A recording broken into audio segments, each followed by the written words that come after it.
Yep. All right, welcome back again to Kingdom Chat. We're glad you're here. Our boy Caleb can't be here, but I got my buddy Junior's here. And we got our guest tonight, MJ. MJ's here tonight to give his testimony. Me and Junior got to know him through Be the Bush Ministry, and glad of it. And we're glad that we've had some complications getting him scheduled, his schedule, our schedule.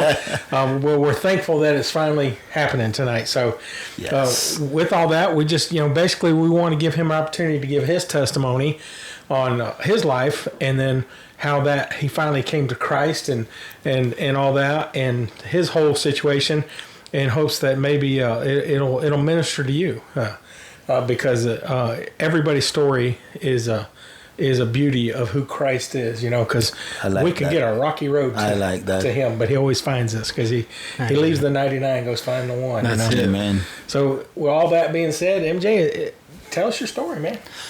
I hope everybody's having a blessed day. So how do I want to start this? Let's see. I guess we'll start when I was a kid. Growing up, I lived with my dad. And I love my dad.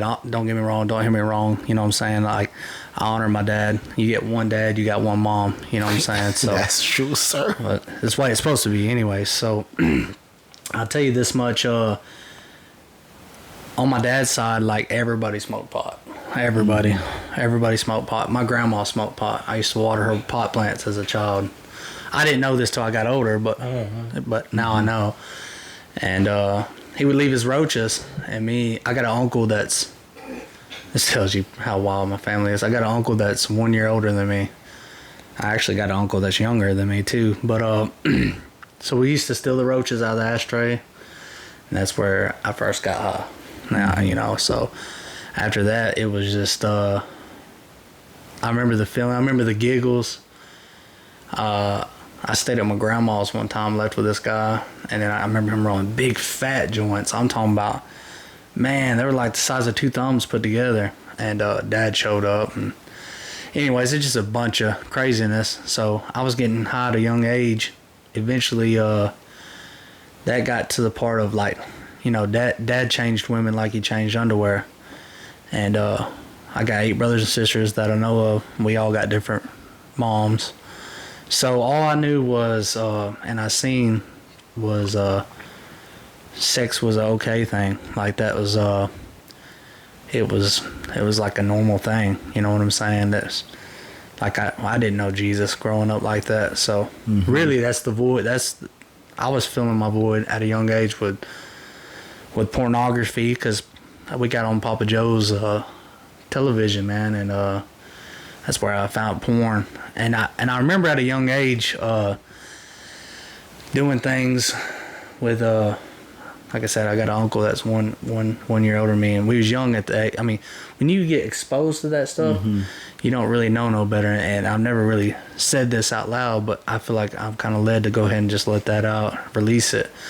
So doing things at a young age. So, and you know what I'm saying, he's a boy, so of course I'm a man too. So, and things like that. I remember going as far as back as that, and us thinking it was okay playing the roles, lies of the enemy instantly, like playing the roles to get this feeling and stuff. And I remember it not feeling right, but still just, our little young brain cells was being fried out smoking pot. So, I mean, instantly. So we were already damaging our brain instantly. So, so stuff like that happened for a little while. It didn't happen long, but so that was a childhood trauma. Like, Be the Bush really showed me, root causes, root problems, and stuff like that. Yeah.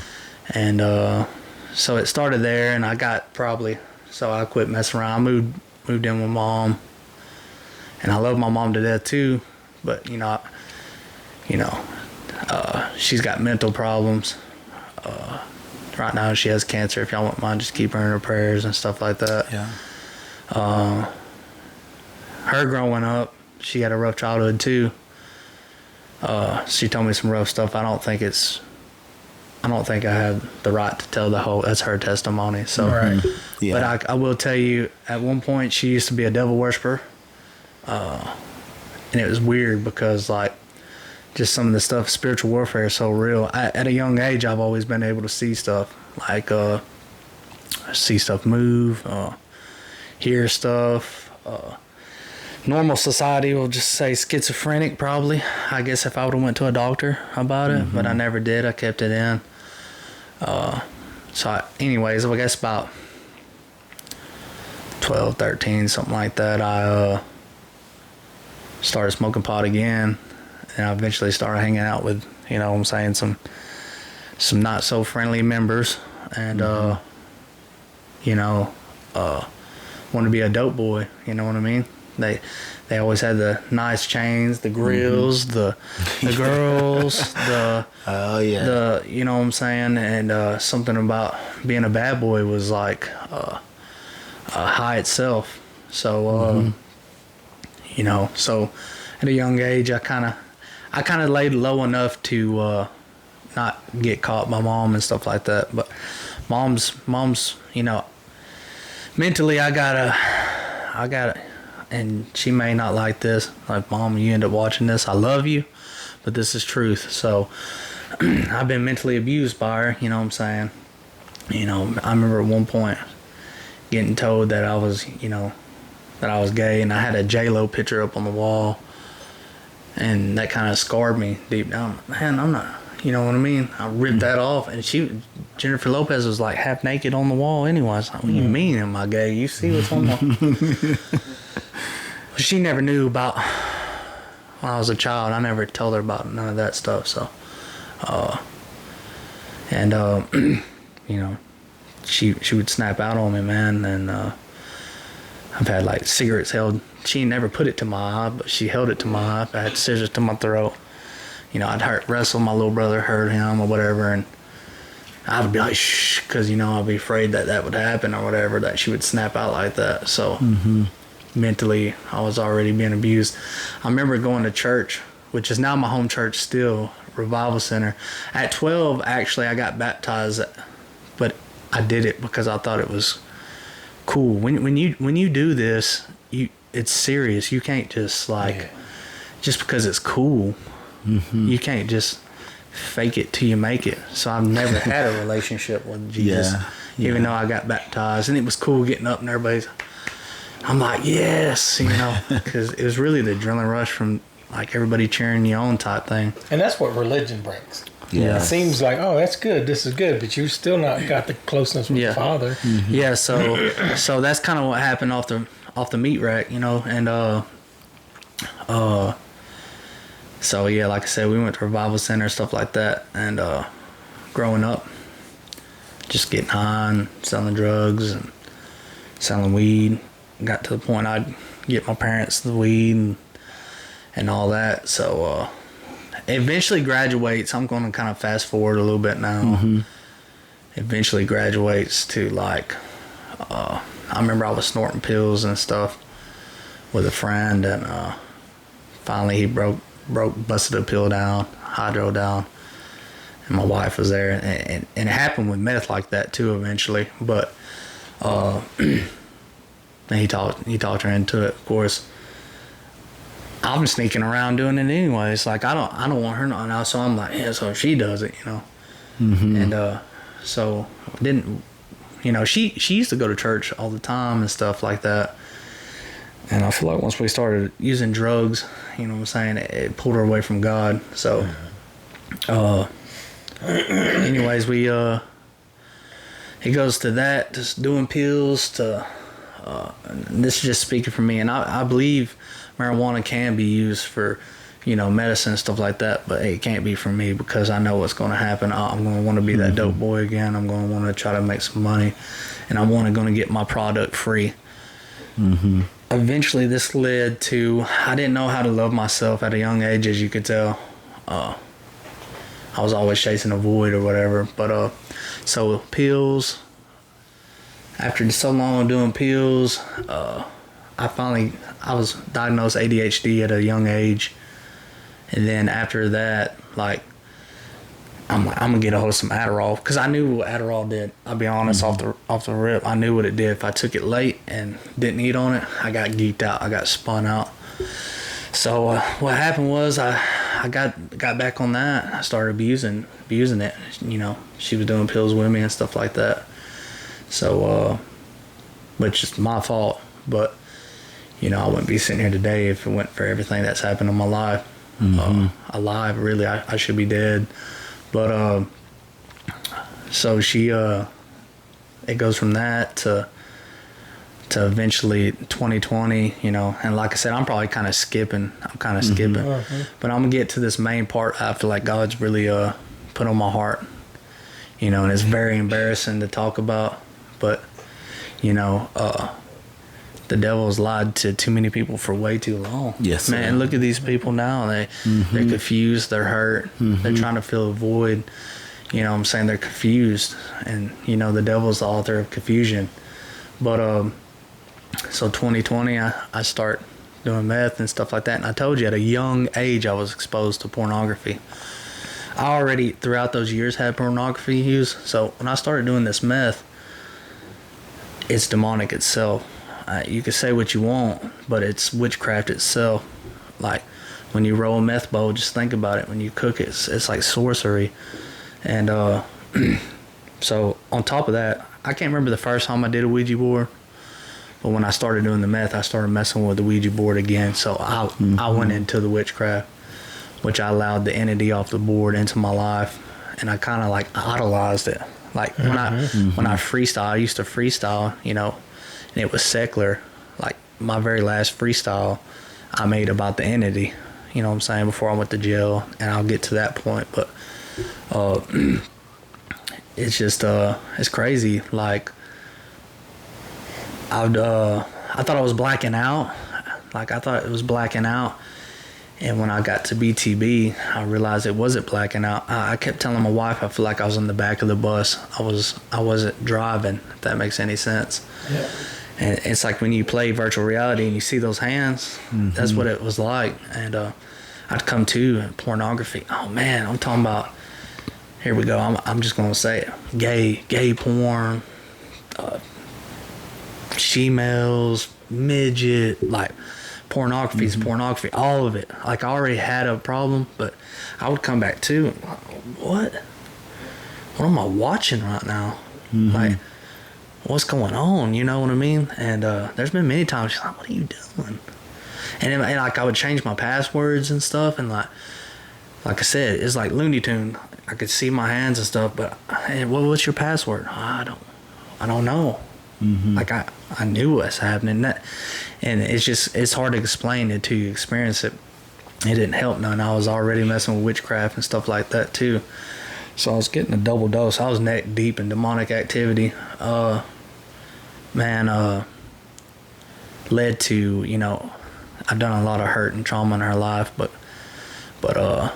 lying, cheating, stealing, pornography. Like you guys don't realize how much pornography affects your loved one. Like it really truly affects them. It makes them feel less than me. I made an excuse saying, "Oh, this is sexual education." A lot of the porn stars try to act like that's but what they're doing too. But it's just that's an not excuse. that's not what it is. That's just it's a lie. Yeah. And so stuff like that, man, and so many years of hurt and trauma, and she, I mean, and if she watches this, she knows it's true too. I met up with guys, and then it's crazy how it would happen again. You know, I thought it was blackout, and I come back to, and I'm like, I just met up and had sex with a man. Like, what just happened? This called a toilet bowl effect. Of shame, guilt, because I didn't have a relationship with God, and I was doing, I was dancing with the devil by the pale moonlight. Like, I don't know if you ever heard Joker say that, but that's very serious. Like, and so it was like confusion all the way around and chaotic all the way around, and I was just stuck, you know. And I'm like, man, so I'd get more high again, and it'd be just as bad as the first time.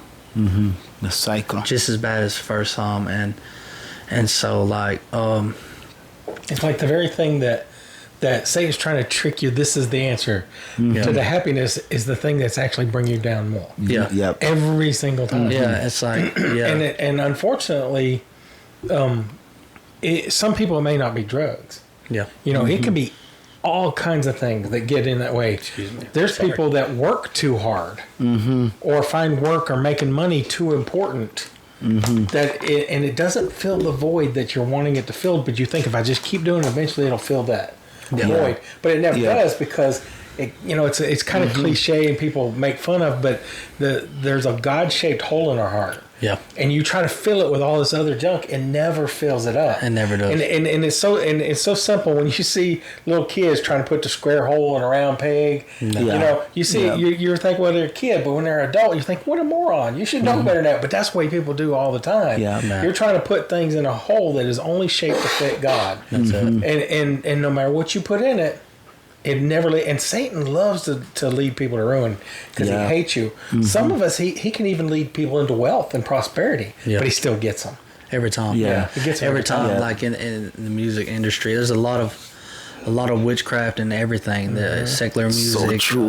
That is so true. Your secular music, your TV, your televisions, like the new Exorcist. I seen that the football season, man, and when I seen that. The feeling I had from it was so dark and heavy, and I was like, bro, I feel like I messed with a Ouija board again. So that right there feel like a portal itself. People don't realize this, man. It's so serious, the and power that comes with it is very demonic. oh my gosh. Yep. So I was all up in this stuff, man, and like I said, so she knew about all this, and she still fought for me. It led to the point of, I quit meth, and this is why my fingers don't work, if you ever notice. They don't bend. I quit meth, and, man, the pills were getting high, like $20, $25 a pill, and she'd buy almost every one of them, and I'm like, but, I'm like, she's like, you want to do a pill? I guess, but, eventually I'm like, we need to, cut that off, She's like, oh, my back, and that... You make excuses, and I get it because I did the same thing.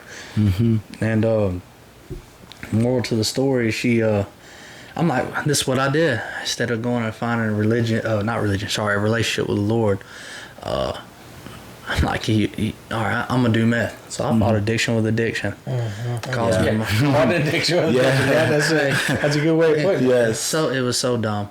Of course, now I look like I'm throwing gang signs up all the time. All jokes aside, man, it got pretty serious, man. It led to I'm gonna fast forward a little more. Man, she stuck by my side through it all the dumb stuff I'd say. I'd black out, and like, she found her mom dead at 11, and she trusts me with this stuff, and I'd get so angry and full of rage. Throw it back in. And all I knew was hurt and pain. I've got so mad. She told me one time, cool off, she said, you told me that I should die like my mom. Oh, man, yeah. And I'm like, what? And that itself, because I didn't know what love was or even had a relationship with Laura, ate me up with more shame and guilt. I never told her that, but it's true. Like, it just added more in, and I just felt like I was helpless, nowhere to turn but to the dark. You can't beat them, join them. Yeah. So that's what it felt like, but that's a lie from the enemy. So that's true. I get a hold of they call it wall spray meth. What they do is they take a fence, electric, like chicken fence, hook it up with a thing, spray it, shock it. It looks just like crystal meth. And yeah, man. And I mean, I didn't know it. I was in and out, and I didn't know it at this time, but I thought I was blacking out. Like, it got to the point where I finally was physically put my hands on her and stuff, and all she was, apparently I was gone for 3 days, and she just wanted me home. She was trying to get me home, and I was in and out. I remember being out, driving out, going off on her, out, and when I was going out, I guess I was like smacking her around and telling her she was too pretty. I didn't want to mess her face up. Man, who does that? Man, that's not normal. That's not me, man. And so, and I was wrapping the cord around my neck, jumped out of the car, was going like 55. I was hitting myself in the head with a baseball bat. I hit her in the chest with a baseball bat. At one point, and this before I knew anything about tongues or nothing, but you know, I believe that there's a demonic tongue too, because for sure. Because I came back too, and this is where she drew the line, and I didn't know none of this till she told me. I picked her up, body slammed her, because she wouldn't give me the keys. She finally made it inside, and I guess I took off in the car. And I came to him, what the heck am I doing driving her car? I blacked out again, and then I'm up on her hill, and I black out again. Then I'm out, and I'm standing over the land. Going to a trance back and forth. Man, and I'm speaking. I don't know what it was, man. It was like I was cursing the land, man. It was weird. It was so weird, and I could tell you it was very dark and sinister. And you know, it was something like a shaman or something would do. You know, it was just weird. I was like doing this. I'm like, what am I doing? And that's when I went to jail, man. And so they didn't stop there. It didn't stop there at all, man. You know, we separated. She started coming back around a little bit, but then she just kind of dissipated off, which I can't blame her. I mean, she didn't trust me at all, man, you know. And had no reason to, yeah. Absolutely not. So, like, you know, I'm like, what's going on? And I let that affect me. Instead of having, like, good godly men, like I got Junior now, I got Roy through Be the Bush, I got Be the Bush, I got Pastor Caleb, I got mentors, I got Jesus most of all. And, like, the whole time I thought I was alone, man, and I started doing meth again up in Melville, and I tried to kill myself, like all the demonic stuff. I hung around with this. It was a man, but it was considered a woman, I guess you would say, but it was a man.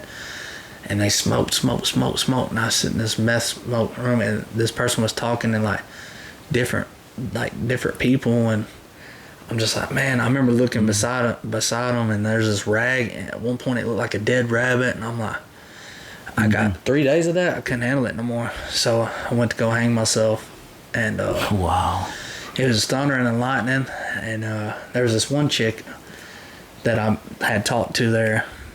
It was crazy. If it wasn't for this chick, and she used, I never used drugs with her, but she told me she used drugs, and I took a cord, I cut it off a fan, I let my phone die, I threw it, you know what I'm saying, and I went out there and I went to go hang myself, and I tied the cord on my neck and I pulled it real tight, and I could just keep hearing these voices, you're better off dead. I've heard them for a while, and eventually I was just like, man, you're no good piece of, this thing was evil, man, and very. Well, the Bible says that Satan was a murderer from the beginning and abode not in the truth, for there's no truth in him. When he speaketh a lie, he speaketh of his own, because he's a liar and the father of it. All of that's what you heard. They were trying to murder you. They were totally lying to you. Yeah. And there was no qualm about it, because they're the inventor of lies and murder. You know. Yeah. And that's what they want to do. They got to the point where they were done messing with you, decided they wanted to kill you. Oh yeah. You know. And I'm glad that you, the Lord, whether you realize it or not, was protecting you, because you weren't successful. Yes, You know. that's true. So, and this was intense about it. It was raining, and I'm cussing God. I'm cussing God, and it's like every time I cussed at him, it would thunder, boom. He was responding. Well, I went to, and when I leaned on the thing, and for some reason I got this little quick thought of, man, you're too fat for this cord. Yeah. That's, you know, and if it went for that thought, you know, I'm sure God wouldn't be like that. But if it went for that thought, I was going to go find another cord, and she came out, and she's, who is that? She just seen me like an hour before this, and I'm like, what? You don't know who I am? And then she came. It's like my face was morphed or something. She didn't recognize me. And she's like, what are you doing? And I was like, I'm just kill myself. She's like, you stupid. Like, it was kind of weird. It was almost like this chick was like kind of, God used her because she was like, you're stupid. You have kids. You know, you and your wife, you're married, but y'all might not be together, but still, that's the mother of your children. You got 2 kids. Like, what are you thinking? And all of a sudden, I snapped out of it. You know, and that word hit home. And then I went home. I went back up in the hotel room at Memorial Inn, man, and I said, what am I doing? You know? And then it led more and more to my stepdad. I ended up going to my stepdad's, and anyways, I ended up staying with my sister. I'm gonna kind of fast forward a little more again, and got high with him, and I did a Ouija board in his house. Like, man, this dude, and I left it open. He was supposed to say goodbye and all this. No, I did it for a reason. I wanted him tormented. I wanted death upon him. You know what I'm saying? Like, I wanted him to suffer like I was suffering. And so at this point, I'm working for the devil. It feels like. Yeah. And it got so bad that I felt like I was a demon child. Like, voices would tell me I was a demon child. I was birthed out of the devil worshiping and stuff like that. So I almost felt like a prince out of darkness or something. It was, as always, they're speaking lies to you. Yeah. But whatever they need to do to lead you astray and torment you. Yeah. And that's because they are the liars and the father of it. Yeah. And they don't abide in the truth at all. Yeah. You know. And the thing is that so like when I was a kid, I had experience with Ouija board when I was a kid, and that's another story where I remember I was 6 years old, and I couldn't even spell yet, and somebody they had one there and they were telling me what to do with it, so I did what they said, right? Well, that thing started moving on its own. I picked it up. I thought it had a little motor in there or something. I was wondering how it was doing it. It's almost like it grabs your hand and moves and it. they was like, oh, stop playing around. I wasn't playing. It was moving on its own. That's what See, the happened problem to is me they were most playing, doing what they wanted to do. I did what they told me to do with the faith of a 6-year-old, right? Yeah. And that thing moved on its own, and it freaked me out, but I wasn't scared of it, right? Yeah, okay, I thought it was just a joke. Yeah, and I thought there's got to be an electric motor on here or something. I've always been, even at a young age, very mechanically inclined. So I'm thinking there's a magnet, there's something that's pulling this thing. And they're like, "Oh, stop being stupid!" And then they wouldn't let me play anymore because I'm like, "No, I'm you're really just being serious." a kid. And they thought they were all older than me. They were all like 5 or 6 years older than I am. And so they're all like 11, 12 years old, and they're all like, "Oh, you're being silly." And it's like, no, it was really moving on its own for me. So I know that stuff's, and I don't want to entice anybody to do that, because who do you think's moving it? Well, it's not God. That's right. The Bible says to stay away from all forms of divination. Oh, man. And it'll come in act like it's somebody who died, a little girl. Oh, yeah, but they're it's liars. not. It's not. No, that. it's a demon. Yeah. And the thing is that they're not coming into your life because they want to give you something good. Yeah, that's right. That's the way they'll try to purport it. Like, I'm going to help you. You're going to get in contact with the other side. Open your heart up. But what they want to do is any excuse they can need to dominate in your life and oppress you or possess you and lead you into ruin and away from God. You think, okay, this is the answers. Yeah. This is where the answers lie, and it is not where the answers lie. It is in itself a lie. Yeah. I left out pulling you further and further away from the Lord. Further away that's from it. the Lord. And that's exactly it. And goal. I learned that in Beat the Bush. But my first time ever playing with it, I witnessed possession. Marcus's aunt, her voice changed. Her eyes looked like they were going to bleed. But this tells you how more intense it is. I still played with it because that voice was stuck there. It was stuck there. Like, I would tell people, and they're like, "You're crazy." Even my dad. And I'm like, you know what? I'll show you. I would make it out of cardboard. Take a candle top. Because after those kids tried to push me away, I begged them. I wanted to do more of it. Yeah, it feels drawn too. I was drawn. That's a good way to say. I was drawn to it now. And we didn't know Christ then. I didn't know nothing about Jesus. Yeah. Literally, I got saved about 4 years later. I was about 10 years old when I got saved. And immediately, like, those things were brought to my memory. Yeah. And I knew, oh my gosh, that was wicked. That was evil. I didn't even know it was evil at the time. Yeah, but it literally, those memories come back to me. Yeah. Comes alive, so And what Satan had intended for me, I'm glad that God was put it aside, But their intention is to take down a road like you're describing, where you're going, and everything you were looking for was to fill this void, because we have needs, physical needs, right? We got to eat, sleep, all that. We have emotional needs, and some of those are based on family. Yeah, friends. We need family. We need friends. You know what I'm saying? And then on top of that, we have spiritual needs, right? And you were not getting two of those things that you needed for your life. No, and that's where it was easy to And so Satan was trying to trick you into saying this is the way. You were taught your whole life alcohol is the way, or drugs is the way. So that's what you did. That's the way. Sex is the way. Did it lead you there? No, man. It never led me does. straight to almost death. Almost died. Yeah. Well, they kept trying to take you to death. I should be dead. Like, and then so I remember doing it with at my stepdad's and leaving it open. And he would always call me like, and I was like, man, it's my last time I'm gonna get high. But he would call me. I want you and your mom to see me blow my brains out. Oh my gosh. And I'm like, I can't do it. I get high again. I say, you know what? I'm gonna fix him, man. And I'm gonna tell you how serious this stuff is, man. I heard through the grapevine he's got lung cancer now and stuff like that. And you know, but I feel like God's really forgiven me. I had to forgive myself, and I had to lay it down at his feet. But I remember going out and we tried to burn it, and of course we was all high. And I made this out of like a food carton, and it wouldn't burn. The light was being weird. He was talking about he seen a long nosed figure in the car, and that's where the chuck was, which was the top of a candle. And like he was talking about seeing babies out there and seeing his parents, which are alive. And I'm like, man, what's going on? And then I started hearing the movements and this is probably like, I don't know, 12 o'clock at night, 1 o'clock, 2 o'clock in the morning. But you know, really much nothing besides raccoons is out and stuff. And like, I'm like, man, we gotta start praying. And then he's seeing his parents, and his dad's got a gun pointed at him, and he's like grabbing the branch and start seeing things. And I'm like, man, I said, dude, I've been up for 2 weeks. How come I'm not seeing this? I've been able to see a lot of things. And I'm like, man, this dude's tripping hard. And then, sure enough, it made sense. When I looked behind, there's this little wooden fence, and I seen this dark entity floating. And at first, I thought somebody was messing with him. And that's when I first pulled my knife out. I had my knife, and I said, man, somebody's over there. You need to leave him alone. For real, I'll stab you. Like, I'll take your life if you keep on. Like, for real. And then I got closer to it, and it was like,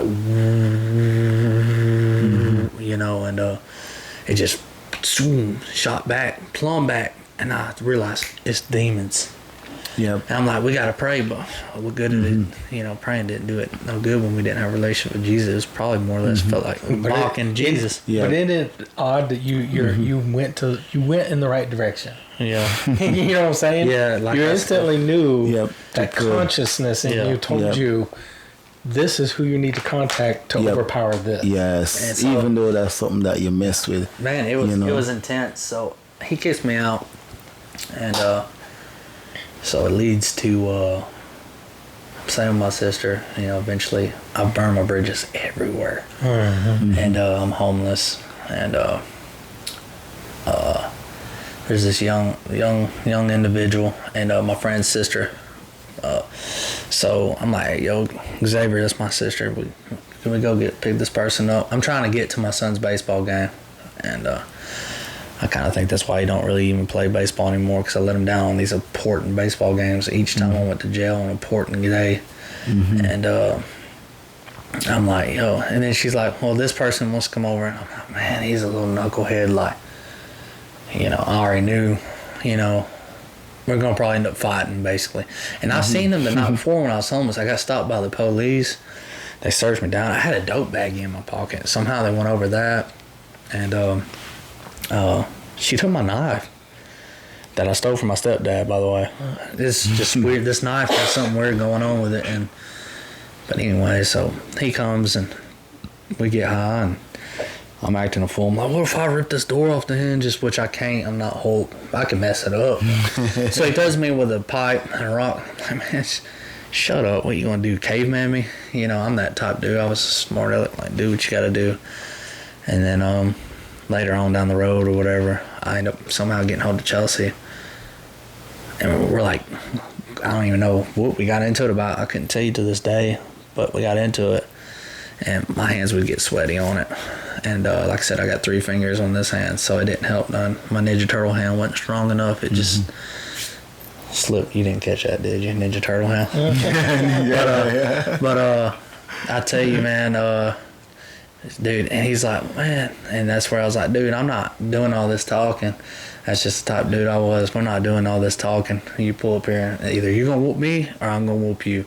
And he's trying to throw it in park on 55, and it just set me off. I'm like, here I am with my best friend's little sister in here that I thought was like my little sister too, and this dude trying to kill her.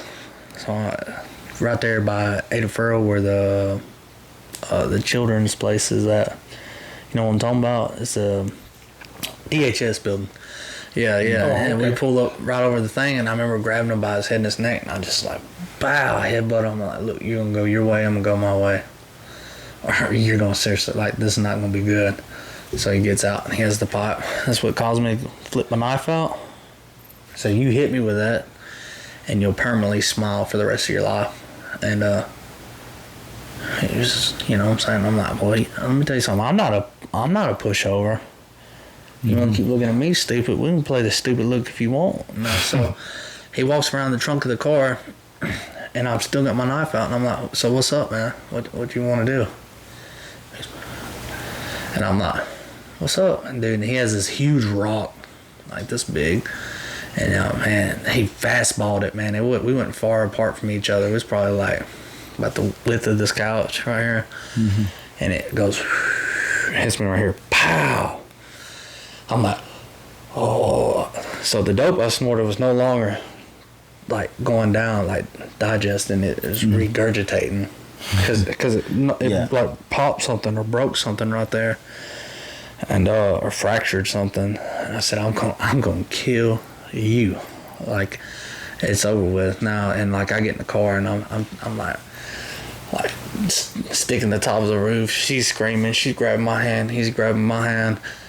And you know, one thing I had to really ask forgiveness on and forgive myself too. I lied to the police and told them that I didn't threaten to cut his throat. I most definitely did. Just think how horrible your life would have ended up if you killed him. Well, yeah. So and by the grace of God, and you know, it would have took you too. So he was fighting and everything. And I remember looking at it like I got free, and I remember seeing his arm. And I said, I'm gonna cut it right here. I'm gonna make it where it's gonna hurt to extend his arm. And when he went like this, I slung it in, man. And I guess he went up, missed his lung by an inch from what I heard. I felt it go. But this is how demonic and evil I felt. I'm just like, yeah, and I just pull it back out, and he's squealing and squalling. It was crazy, man. Like, I threw the knife. And this was crazy, is that knife, man, had something going on because I kept doing like this little paranormal thing. It had a lot of heat then a couple nights before that.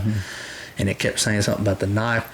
So the demons already knew I was going to use this knife. God tried to use the police officer to take the knife. I flagged her back down and got the knife. And sure enough, the knife got involved. But check this out. I remember wiping it off, and I can't breathe, and I threw it at the railroad tracks, and it's almost like it hit this portal. I don't think they still to this day found it. So I was going to play stupid and everything, and he squealed off, and my phone was in his car. Yeah, I ended up getting swarmed. I go to jail, and you know what I'm saying, like, and that's where I was in BD. I was in the gang unit, and I started going to Bible studies, and it was hard for me to sleep for some reason. Now, of all the things, I'm just telling you, the one thing that led me to Be the Bush and everything like that, and a relationship with the Lord, that God used this for a relationship to build for that Now I didn't know what the meant until Be the Bush, submit, surrender, and heal. I know that's spelled a little different, but it's the same concept. That's what God showed me. Yeah. And so I'm in there going, I'm going to, I hear about Be the Bush, and they're like, oh, you can't get in the fridge, and this and that, the third, you can't even get your own fork. And I'm like, I don't think I'm going to do that. Well, so long of laying low and not getting caught up, and running with the gang members in there, and you know, a lot of crazy stuff I've seen, but just a lot of stuff happened. But they came and get me, and they're like, you're going to AB Johnson, get your stuff. What? AB? What would I do to go to AB? Like, so I go in there and I met this dude named Alonzo Maxon, and man, he's a real godly guy, man. He starts praying with me. We start talking, and I had a real bad potty mouth. Like, every other word was a cuss word. And I work on quit cussing. You know, we start praying, and we end up being cellies. We end up getting to be cellies in 201, actually. And I started having these night terrors and dreams about Chelsea. And this thing would tell you stuff. Like, they would tell you stuff because I knew we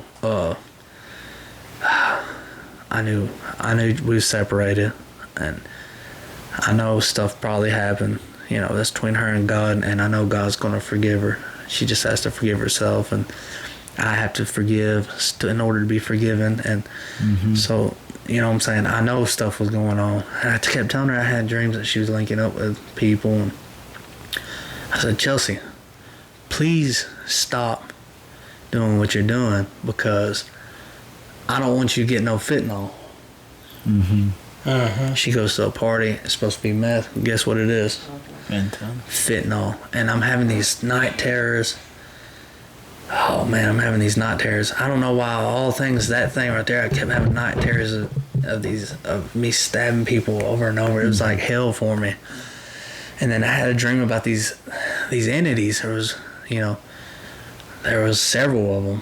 And if you ever played Call of Duty and seen what zombies look like, there's black stuff coming out their mouth. That's what these things look like. Well, one day, finally, I was just like, no longer felt scared of them. No longer felt like it was intense. And well, they noticed they didn't fear me anymore, so it looked like they had rebarb in their mouth, and this black stuff was, oh man, it was as dark as this, and like, oh dude, it was crazy. And I just looked at them, like, what's going on? Like, I'm tired of this. And they would go, like they wanted to bite, and I'm like, looking at it like, what? And then it would respond. This is what it said: nobody wants to fight. I was like, what? You've been scaring me to death, and you're telling me nobody wants?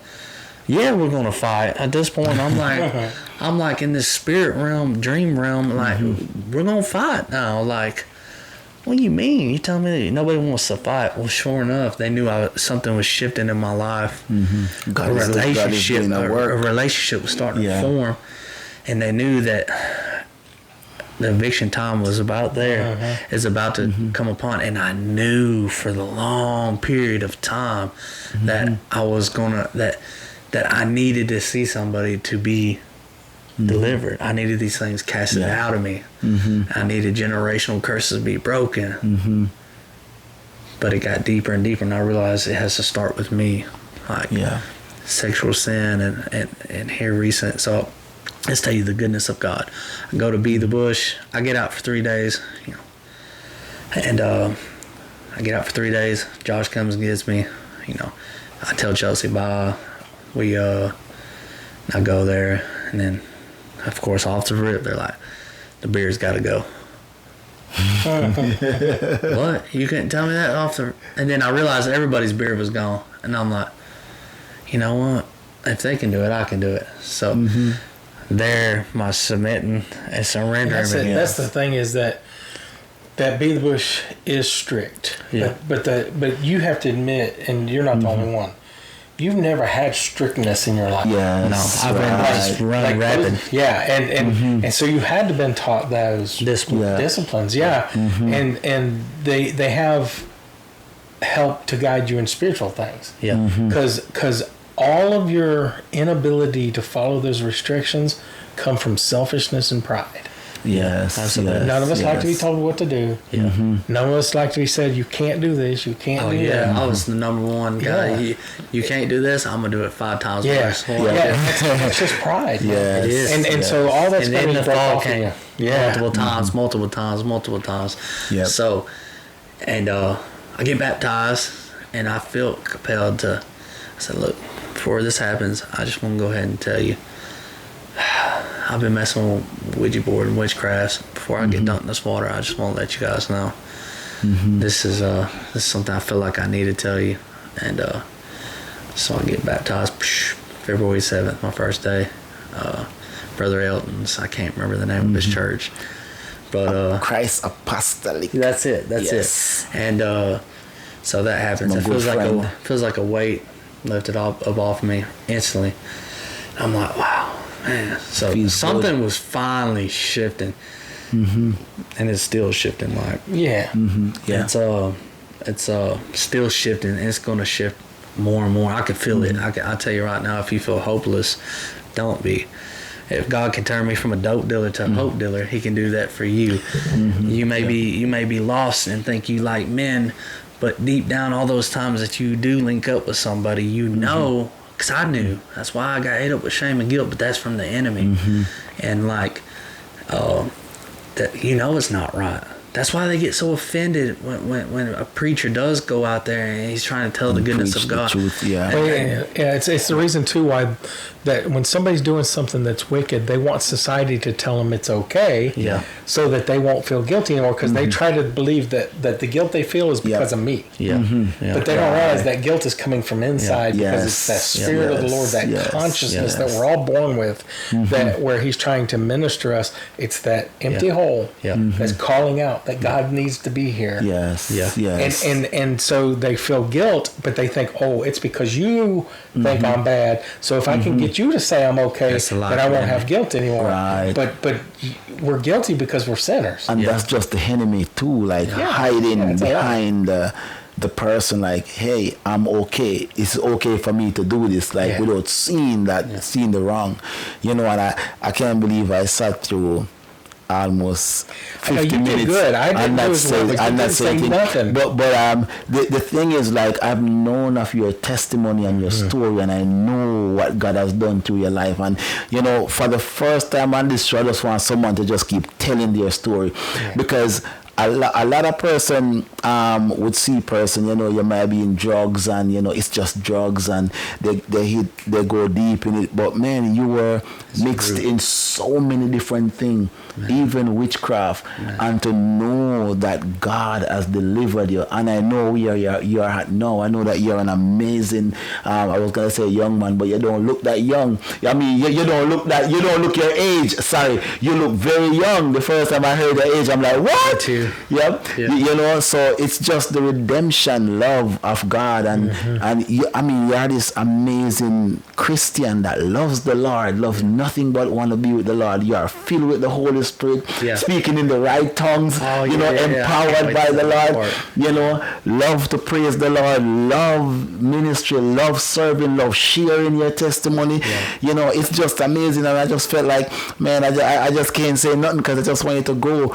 It's to show that God can transform a person's life. It doesn't matter what you get yourself into. Oh, you think you're too far? You're not too far. You're not too far, The God who spoke the world into existence. And you said it earlier, right? Like, and it's so true. Like, you have went through so many things, but the Lord kept you, even in your messed up stage. Messing with those things, you're like, let's pray to the Lord. Like I knew.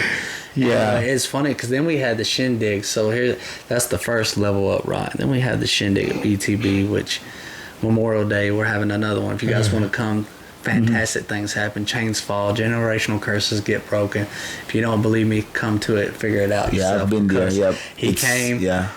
At the end of it, this lady named Erica prayed for me, and Jeremy Myers and them. And then I remember him night. coming up, and she said, "I want to pray for you." And I never opened my eyes. I seen feet, and I was confused because a lot of people said they didn't see Junior. I'm like, man, it had to be Junior, unless that was Jesus' feet I seen. But he came up because we talked, and he started praying. He prayed tongues over me. I began to manifest, coughing.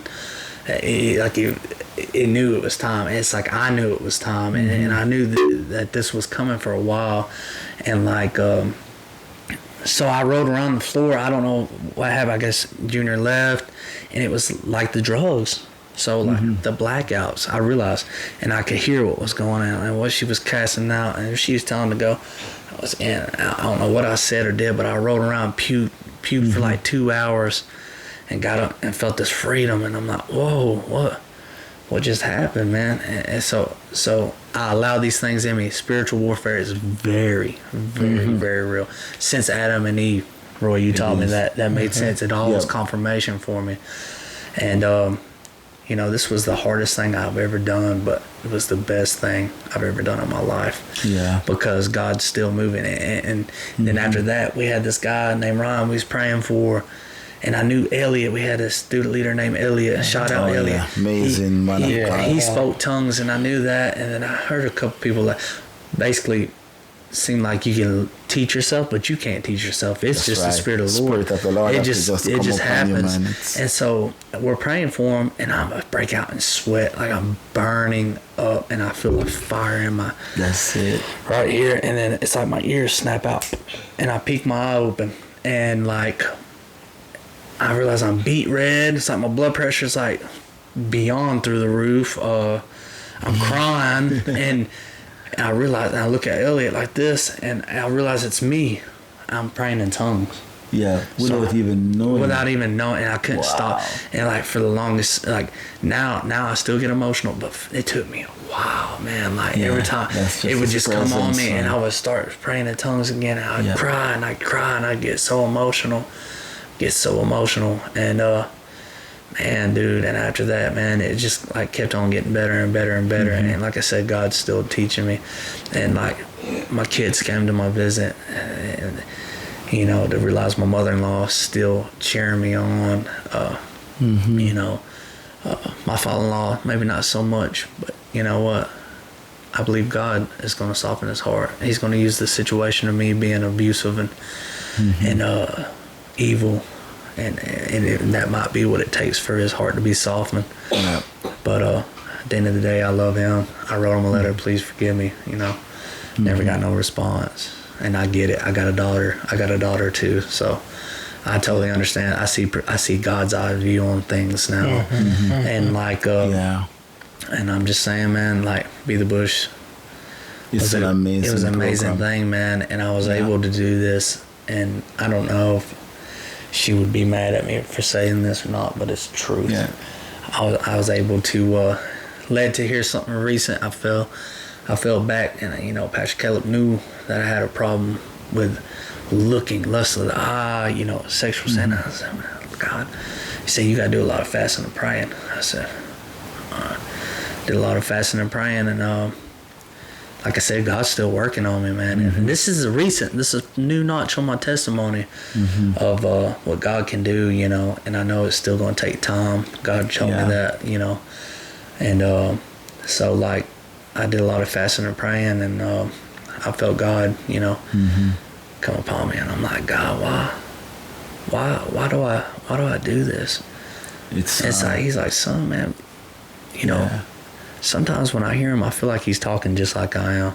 And he's like, man, you're doing the right thing. You accept me in your life. Look what's going on. Yeah, and I want to say this too. Sorry to cut you out, but I struggle like growing up as well. You know, your testimony was like mine. It's almost identical. You know, growing up at a young age, even before 10, exposed to sex, drugs, and porn and all of those things, growing up watching it.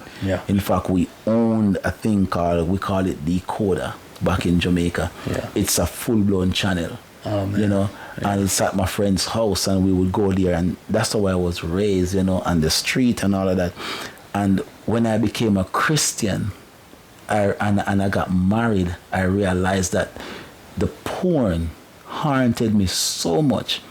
It messed my mind up that the very thing that I used to watch, I want, and it was impossible to have all of that, you know? And it messed my mind up. And even when I was a Christian, really hardcore, loved the Lord, traveling, going to different nations, ministering the gospel, guess what? I struggled so much because, and until this day, and I'm going to be transparent, and until this day, there are certain things I can't watch on TV. I hate to watch it. You know, I feel it's not like my mind is corrupt or I'm lustful I wouldn't say that I'm lustful, or I've It's a never. trigger. My wife is just my only woman since I got saved for the last 20 plus years. And before I got saved, I can't count how many women I had, you know. Yeah. But just to show that, and I've never wanted another woman or lusted after another woman.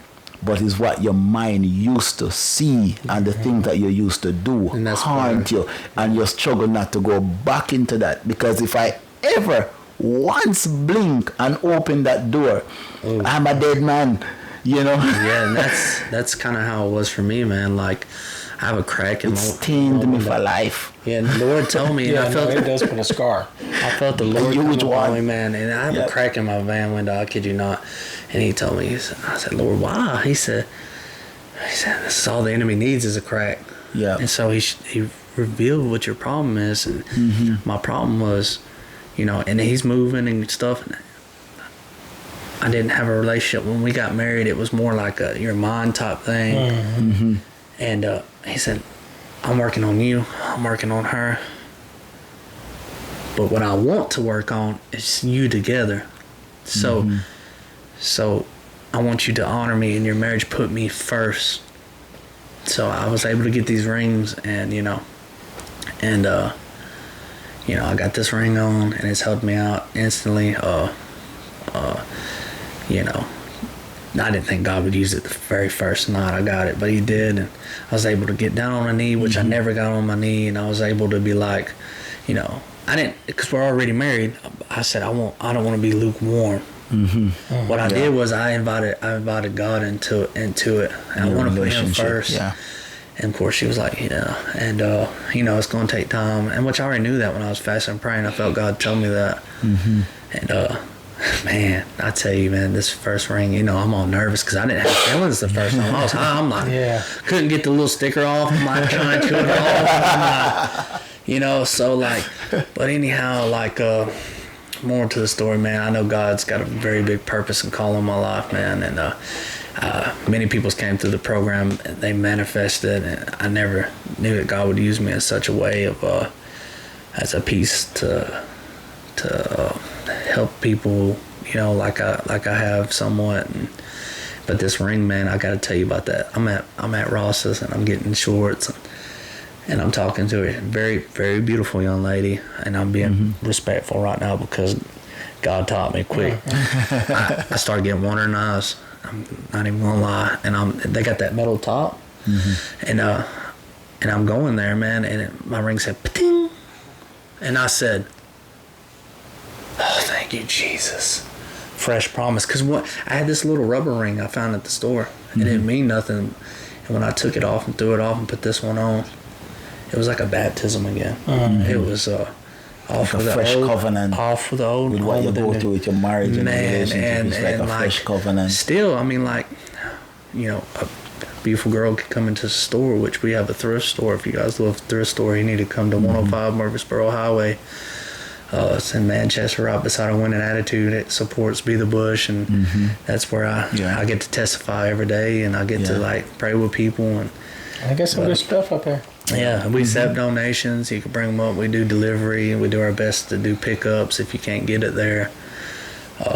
Brian picked up one of my things I gave away. God just allowed me to be a good stewardship of there, and I've gained a lot of relationship with people, and he's really moving, not just at Be the Bush, but even at the thrift store. And this ring, man, I'll catch myself. I told somebody, I don't remember who it was. I said, I'm gonna rub my mom. Rub your finger. I said, I'm gonna break my finger off if it takes it. I can't do this no more. So, man, I got to experience true repentance too. I went through the program. I kept saying, I'm sorry, God, but I would still look. Yeah. But I'm like, am I repenting? Well, repentance is to turn from. And what I experienced was I cried out to God. When I tell you, I cried, and I cried, man, and squalled, God, whatever it takes, whatever it takes. and the enemy's still trying to use that. Yeah, you know, yeah, still it's gonna be a thorn in your flesh, man. I can tell you, man. One of the things that the significance of a man getting on his knees and asking a woman to marry him is your surrender to her. Yeah, surrender, and it's your surrender to her, and the way that Christ submitted himself to us. Come on, yeah. You know, he got on his feet and knees and washed our feet. That's beautiful, man. You know, and that's what you're doing. That's the lowest you could ever go. You're telling her you are so much value. I need to get down and bow before you and say, I want you to be my wife. And whereas before she was your possession. Yeah. Now you feel like you're giving yourself to her. Instead of you taking her, you're giving yourself to her. And that's what Christ wants us to do to him, is to be surrendering. And that surrendering to her in that way, it has significance to you, right? Yeah. And see, it's supposed to. Right? Yeah. And that's important, because then you're also surrendering to the marriage. To make this a viable and strong and powerful thing. You got to submit to it. You know, marriage doesn't happen by chance. That's right. You have to submit to it, and you will get on each other's nerves. There's no way two people can't live together and they don't get on each other's nerves. I've been married this year, be 35 years or 34.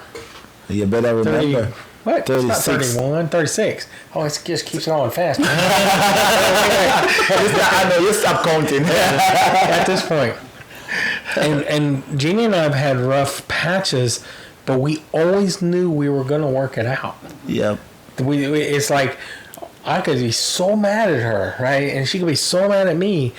But never did I think, I remember early in our marriage, I told her that, she goes, I was afraid you were going to divorce me. And I said, we are never using that word again in this house. Whatever we're going to do, we're going to work it out. When I said, till death do us part, I didn't mean I was going to kill you. I meant literally, we're going to wait until that happens. And that's what this marriage is a lifetime commitment. And that's being surrendered to marriage. You have to surrender to marriage the same way God would have you surrender to Christ. You know, and that surrender in our life is so important in so many aspects. I appreciate your testimony. We have way run out of time. We have gone over. Yeah, I'm so sorry. No. You know, it's good. But we just know that it's hard for people to watch. We don't even realize I didn't even realize the time gone. That's I looked up and the clock is. One thing I would like to end it with is, if Chelsea, if you watch this, I truly honor you. I love you, and I thank you for sticking with me through all this. Yeah, honor to you for sticking with me. Yeah. That's hard. Like you've been through a lot. I can't wait for her testimony, because she's going to touch some lives too. Amen. So thank you guys. I love you guys. Oh, we love you too, I'm glad man. you got to come. Yeah, this is such a blessing. Junior, do you have a Jamaican word of the day? We'll close out with man. It's pretty simple, but the one you're out and bad. In other words, you say it's simple. I didn't get it at all. Yep, out and bad. So bad. Okay. Yeah, it's like so in Jamaica we would say when you said something in that expression, it means it's really good. Yeah. Okay. Yeah, okay, you know, okay. when you say you're the one you're bad, it means it's good. And out, you know, meaning that you basically leave the thing. So to know that you get out of sin and the lifestyle, and you are now living a life transformative. You're living a transformed life unto the Lord. Transformation. You know, transform. Yeah. You know, it's really beautiful. Yes, so we just say it like this: the one you're out and bad.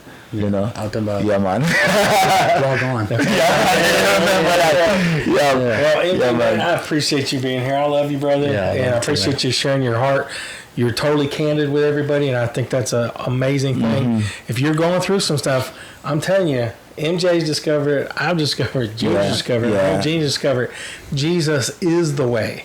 He is the truth, and He is the life. And there is no better way in the world than to come to Him, and the only way to get to the Father. Thank you for watching us. If you can, like, share, subscribe. We just want others to get this word, and thank you so much. God bless. Bye-bye. Amen.